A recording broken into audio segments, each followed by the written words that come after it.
আজ থেকে প্রায় ২৫০ বছর আগের কথা। জাঙ্গিপাড়া আটপুরের আনারবাটি গ্রামে লেগেছিল প্রচন্ড মহামারী। প্রচুর গ্রামবাসী মরতে শুরু করে এবং অর্ধেক গ্রামবাসী গ্রাম ছেড়ে পালাতে শুরু করে, কারণ মৃতদেহ দাহ করার লোক পর্যন্ত পাওয়া যাচ্ছিল না। তখন সেই গ্রামের এক গ্রামবাসী হরিপ্রবোধ মিত্র তার বয়স্ক ঠাকুমাকে নিয়ে গ্রাম ছেড়ে চলে যাচ্ছিলেন। তিনি গ্রাম ছেড়ে যখন যেতে শুরু করলেন, বেশ অনেকটা রাস্তা অতিক্রম করার পর দেখলেন এক গাছতলায় এক মহিলা দাঁড়িয়ে আছে।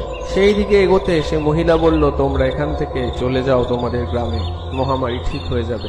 তখন সেই ঠাকুমা বলে, আপনি কে, আর আপনার কথাতে আমরা কেনই বা গ্রামে ফিরে মৃত্যুর হাতে পড়ব? তখন সেই মহিলা রূপ পাল্টে হয়ে যায় মহাকালী এবং তিনি বলেন, তোরা ফিরে যা এবং গ্রামের শ্মশানে আমার মূর্তি তৈরি করে পুজো শুরু কর। এবং পুজো শুরুর পর মহামারী মুক্ত হয় গ্রাম।